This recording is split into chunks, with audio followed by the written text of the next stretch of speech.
Re-bienvenue, chère heureuse, pour un autre épisode du podcast Le Bonheur sans Bullshit et merci d'être là avec moi aujourd'hui.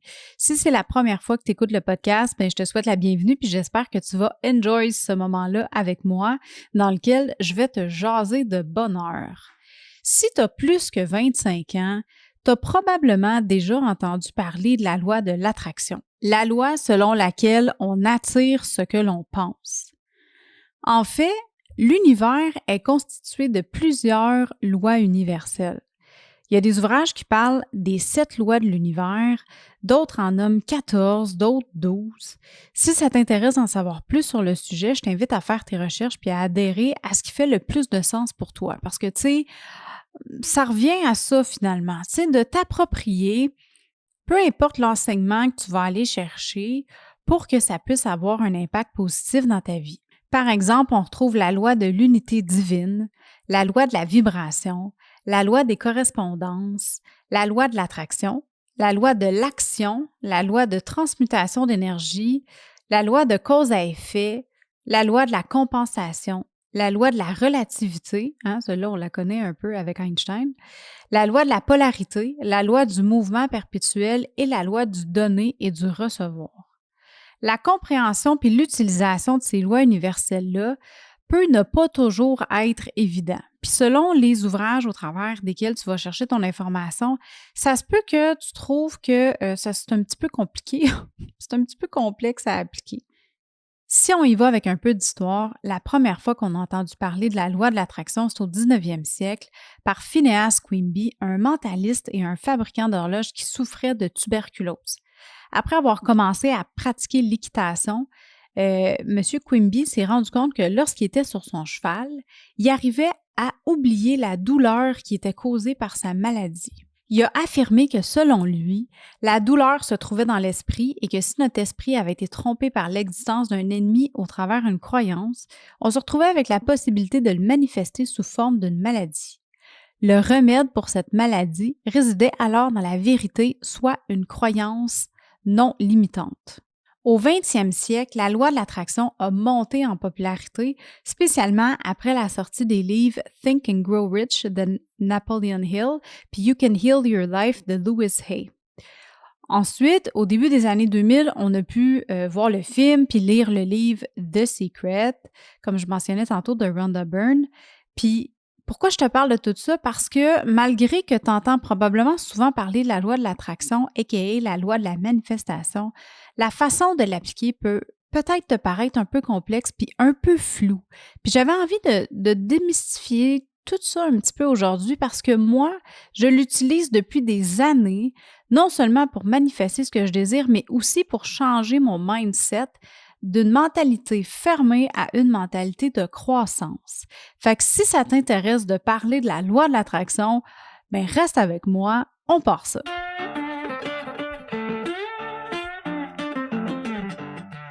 Qu'est-ce qui fait qu'on est heureux? C'est quoi le vrai bonheur et comment faire pour l'atteindre? Comment faire pour vivre sans tabou, sans jugement et dans l'amour de soi sur une base quotidienne? Comment développer sa résilience et surmonter ses peurs? Si tu te poses ces questions-là régulièrement et que tu as envie de savoir comment prendre le contrôle de ta vie, d'atteindre tes objectifs et d'être fier de toi à chaque jour, tu es à la bonne place. Je m'appelle Marie-Ève Lamère, je suis la fondatrice du Mouvement des Heureuses et du podcast Le Bonheur sans Bullshit. Puis à chaque épisode, je te partage mes expériences de vie, mes trucs, mes opinions qui m'ont permis d'atteindre mon potentiel bonheur et je reçois des invités inspirants qui ont eux aussi une histoire à te partager pour t'aider à atteindre ton bonheur sans bullshit.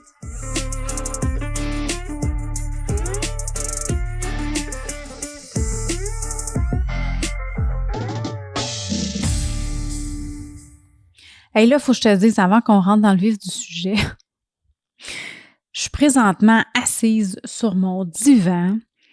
Puis je te parle au travers du même micro que j'utilise d'habitude. C'est juste que là, c'est un double. J'en ai commandé un autre parce que je voulais commencer à enregistrer des épisodes avec mon chum un peu plus souvent. Puis je dois avouer que la raison pour laquelle j'en fais pas plus souvent, c'est la complexité ou le temps que ça prend pour tout faire mon setup. de brancher d'un micro à l'ordi. Puis de toute façon, avec mon nouveau micro, je me suis rendu compte que avec le nouveau micro et le nouveau programme que j'utilise, je peux pas utiliser 2 sorties USB. Bref, j'entrerai pas trop dans les détails techniques, mais je pouvais pas enregistrer un podcast avec mon chum, avec 2 micros sur mon ordinateur. Bref, ça fonctionnait pas. Puis c'était compliqué aussi à faire à chaque fois quand j'utilisais mon ancien programme, mais là, je l'utilise plus, puis je l'aime pas. Fait qu'en tout cas, tout ça pour dire, j'ai cherché des alternatives, puis à force de parler avec Marco dans l'Académie du podcast, ben je me suis rendu compte que il y avait possibilité que je puisse utiliser une console, une interface audio finalement que je me suis commandée. Puis là, j'utilise mon nouveau setup, puis je suis vraiment super énervée comme une enfant. Je tripe vraiment ma vie solide. Fait que c'est ça. Puis c'est vraiment une bonne journée pour moi aujourd'hui. J'étais allée marcher, ça faisait tellement longtemps que j'avais pas été prendre une marche.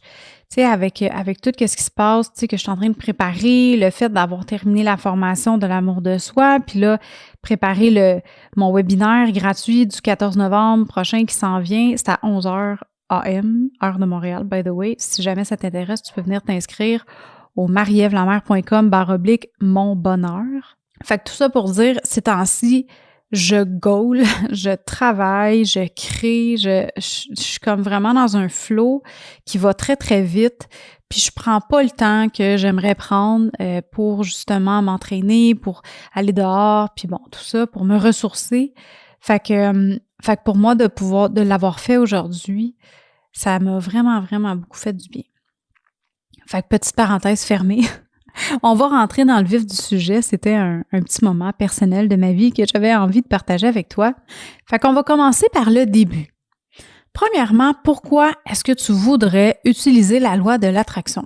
Well, si on prend le principe que selon la loi de l'attraction, tu attires ce que tu envoies dans l'univers, puis que dans les émotions que tu ressens au quotidien, on retrouve la joie, le bonheur, la gratitude, puis l'excitation, bien l'univers, il va te renvoyer la balle avec des gens, des opportunités, des expériences qui vont générer à leur tour ces mêmes émotions-là. De l'autre côté, si les émotions que tu ressens dans ta journée sont majoritairement poches, comme du ressentiment, de l'ennui, de la frustration, du stress, de l'anxiété, bien au même titre qu'avec les émotions positives, l'univers va mettre sur ton chemin des situations qui vont générer le même genre d'émotions. Ça se peut que tu aies déjà remarqué ce genre de pattern-là dans ton entourage puis dans ta vie à toi aussi. Tu sais, le genre de journée que tu te dis « My God, tout m'arrive en même temps. » Tu sais, il y a quelque chose qui va mal le matin, puis là, ça finit plus. Ça te met dans un état de merde. Puis là, tout au long de ta journée, tu as des situations de marde qui te mettent de plus en plus dans un état de marde. Bref, c'est comme un on and on. C'est un cercle vicieux, puis tu as l'impression que, tu sais, c'est toujours à toi que ça arrive, puis c'est ça, là. Tu sais, c'est comme du moment que tu commences à pas bien filer, ben on dirait que tout continue de pas bien aller. Ou à l'opposé, tu connais des gens qui réussissent bien en général puis qui ont l'air d'avoir tout pour eux. L'affaire qu'il faut comprendre, c'est que personne n'est parfait puis tout le monde a des obstacles dans la vie. Fait que même si tu connais quelqu'un, tu sais, de l'extérieur, en apparence, la personne a l'air de vraiment, tu sais, que tout lui réussit puis que ça va toujours bien, ben dis-toi que c'est pas vrai, c'est pas le cas.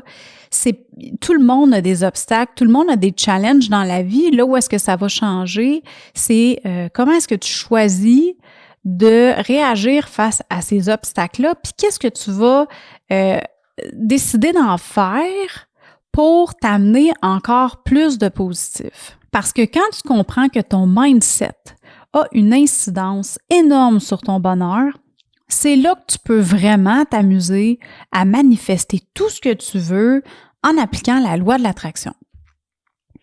Selon Jack Canfield, un auteur, conférencier et entrepreneur que j'aime beaucoup, qui a notamment écrit le livre The Success Principles. Si tu as écouté d'autres épisodes de podcast du Bonheur sans Bullshit, il y a des bonnes chances que tu as déjà entendu son nom.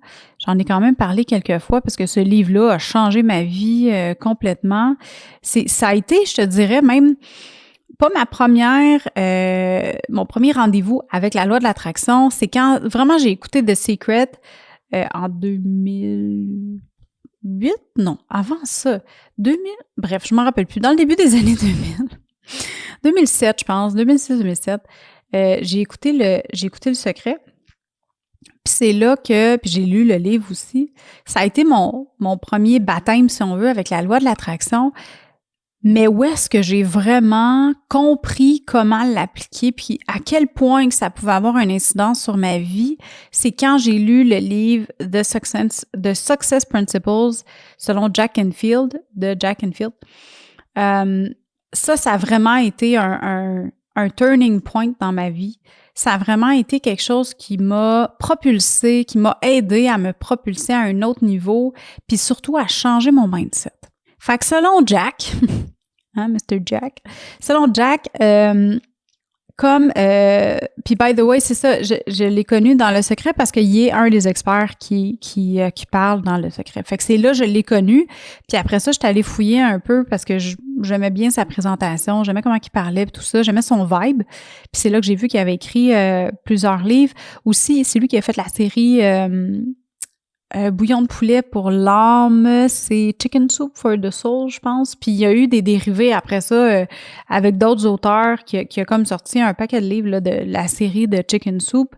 Fait qu'en tout cas, si jamais t'aimes lire puis t'aimes les livres de développement personnel, je te conseille fortement d'aller voir la panoplie de livres que Jack Canfield a sorti. Tu vas pas être déçu. Fait que tout ça pour dire, Monsieur Jack, selon lui, la loi de l'attraction va se diviser en 7 mini-lois, 7 petites lois. La première, c'est la loi de la manifestation. Selon cette loi-là, nos pensées conscientes sont toujours ça, conscientes. Elles sont un choix qu'on va faire. C'est pour ça que c'est important d'être alerte à la façon dont on réagit à ce qui nous arrive dans la vie pour pouvoir mettre l'emphase sur qu'est-ce qui est vraiment important, qu'est-ce qui mérite d'avoir notre attention pour pouvoir manifester qu'est-ce qu'on désire. Si on considère que tes pensées et tes émotions créent ta réalité, ben c'est comme si tu te retrouvais dans un carré de sable. Tu peux créer ce que tu veux. Imagine, là, OK, ou c'est comme si tu as de la plastine. C'est le fun de la plastine, ça sent bon, c'est cute, c'est le fun à jouer avec, tu sais, c'est une belle texture, c'est tout doux. Fait que c'est vraiment comme ça. Tu peux créer ce que tu veux. Puis un truc pour t'aider à contrôler tes pensées, à contrôler où est-ce que tes pensées t'amènent aussi, c'est d'utiliser des affirmations positives qui dessinent ce que tu veux manifester à l'opposé de ce que tu veux pas manifester. Puis ça, on va s'en parler un petit peu plus loin dans une des prochaines lois que je vais te présenter. La deuxième loi, c'est la loi du magnétisme. Selon la loi du magnétisme, on attire ce qu'on est. Ça veut dire que les gens que tu rencontres, les choses que tu possèdes, les opportunités qui se sont présentées à toi puis les expériences auxquelles tu fais face dans ta vie sont le résultat de l'énergie que tu envoies dans l'univers consciemment ou inconsciemment. Ça, je comprends que ça peut être crissement intéressant, mais aussi crissement intense, excusez mon français, à intégrer comme loi, comme pensée, comme croyance. Parce que si tu commences à te dire que bon, tu crois vraiment que tout arrive parce que tu l'as créé, je comprends que ça peut être difficile à digérer dans certaines situations, spécialement quand on parle de choses sur lesquelles on n'a pas l'impression d'avoir une incidence. Exemple, tu pognes un flat. Exemple, tu développes une maladie. Exemple, tu as un gros accident puis c'était pas toi qui étais responsable. OK, cette loi-là, il faut la prendre avec un grain de sel. C'est de rester ouvert à ce qui t'arrive dans ta vie et de rester ouverte à l'énergie, aux vibrations que tu vas envoyer dans ta vie, dans tes expériences. Comme je dis, ça peut être fait de façon consciente et non consciente. Fait que le but ici, c'est pas de dire, de te blâmer pour tout ce qui t'arrive dans ta vie, c'est plus d'aller à l'opposé puis de te dire que tu es responsable de ton bonheur, tu es responsable des choses positives qui vont t'arriver dans ta vie, puis c'est de le prendre comme ça au lieu de dire, tu sais, de te taper sur la tête puis de dire, mais je suis responsable de tous mes malheurs. le but, c'est pas d'aller là, OK? Le but, c'est de réaliser que tu es responsable de ta vie, tu es responsable de ton bonheur et de qu'est-ce que tu en fais finalement de ta vie, des décisions que tu vas prendre au quotidien. La troisième loi, c'est la loi du pur désir. Selon cette loi-là, pour réussir à manifester qu'est-ce que tu désires, tu dois être certaine de savoir ce que tu veux. Est-ce que tu le veux vraiment? Est-ce que tu es certaine que tu désires atteindre cette chose-là en particulier à laquelle tu rêves depuis tant d'années? Et surtout, est-ce que tu crois que tu le mérites? Est-ce que ta croyance est indéniable face à la pertinence de cette chose-là et à qu'est-ce qu'elle pourrait t'apporter?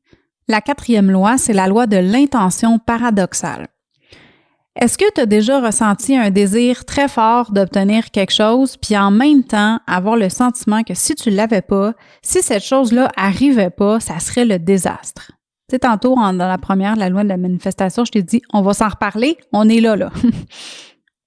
Je te donne un exemple, OK? Tu passes en entrevue pour un emploi que tu aimerais vraiment beaucoup avoir.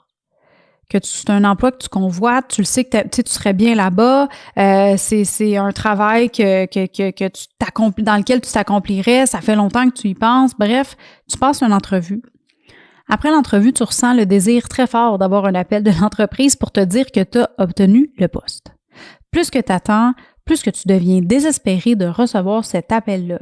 Puis au lieu de mettre ton énergie puis tes pensées sur les bonnes choses qu'avoir cet emploi-là va t'apporter, tu mets ton attention sur qu'est-ce que tu vas pas avoir si tu l'obtiens pas. Bien, selon la loi de l'intention paradoxale, si tu es désespéré pour quelque chose et que tu arrives dans un état de manque, le résultat va bien probablement être le contraire de qu'est-ce que tu désires obtenir. En gros, ça veut dire focus sur le positif d'avoir cette chose-là et non sur le négatif de ne pas l'avoir. Sois dans la gratitude et non dans le reproche.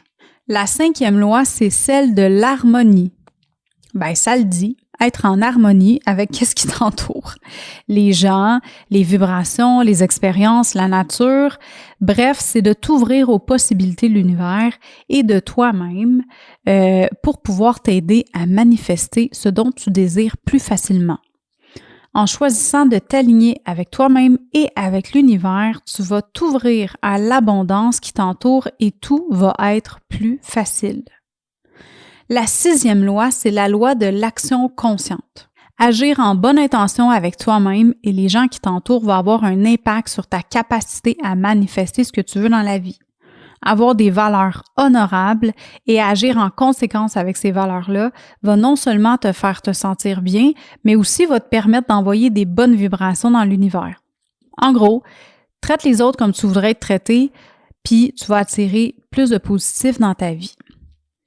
La dernière loi, la dernière mini-loi, c'est la loi de l'influence universelle. Tout dans l'univers est interconnecté. Est-ce que tu as déjà remarqué à quel point les rainures d'une feuille d'arbre ressemblent à nos veines? Ou comme une noix de Grenoble ressemble à un cerveau, quand les noix de Grenoble sont connues pour aider les facultés cognitives comme la mémoire. Tout est interrelié. Puis malgré qu'on puisse se sentir vraiment petit dans nos shorts quand on regarde les étoiles, parce que tu sais, c'est pas mal gros l'univers, c'est pas mal infini, puis c'est difficile de s'imaginer à quel point c'est gros, mais c'est important de garder en tête que nos pensées et nos actions ont un impact sur le monde. Nos vibrations se mêlent avec celles qui nous entourent pour fabriquer l'univers. Hey, hein? Ça en fait de la théorie aujourd'hui? Tu sais quoi, je vais t'avouer que la première fois que j'ai entendu parler de la loi de l'attraction, comme je te disais tantôt, je n'étais pas certaine que je comprenais vraiment comment ça fonctionnait, jusqu'au jour où est-ce que j'ai commencé à me laisser aller, à y croire, puis à m'ouvrir aux possibilités de l'univers, à m'ouvrir à ma capacité à avoir un impact sur qu'est-ce que je voulais manifester puis avoir dans ma vie à moi. Fait que dis-moi donc, chère heureuse, j'ai envie de t'entendre là-dessus. Est-ce que pour toi, la loi de l'attraction, c'est comme une aiguille dans une botte de foin, que c'est difficile à trouver, que tu comprends pas trop comment ça fonctionne, ou est-ce que c'est quelque chose que tu utilises dans ta vie? Si ta réponse est la première option, j'aimerais ça savoir, est-ce que tu aimerais ça que je t'en parle un petit peu plus dans les prochains épisodes? Est-ce que c'est quelque chose que tu aimerais qu'on discute sur le podcast du bonheur sans bullshit? Si c'est le cas, je t'invite à t'inscrire encore une fois à mon webinaire gratuit. C'est le 14 novembre prochain à 11h heure de Montréal. Puis on va aller parler de comment manifester ton bonheur au quotidien. Rends-toi au marievlamer.com/monbonheur, MARYEVELAMER.com/monbonheur pour pouvoir t'inscrire, puis mets le 14 novembre prochain à ton calendrier, puis on va se voir, on va avoir un super beau moment ensemble, ça va durer peut-être une 60aine de minutes. On va parler des sphères qui sont importantes à intégrer dans ta vie pour réussir à manifester ton bonheur. Puis tu vas voir, on va avoir bien du fun, il va y avoir des exercices aussi, tu vas pouvoir faire des exercices, ça va être bien trippant. Fait que sur ce, je te souhaite une magnifique journée, puis on jase bientôt. Hey, bye là!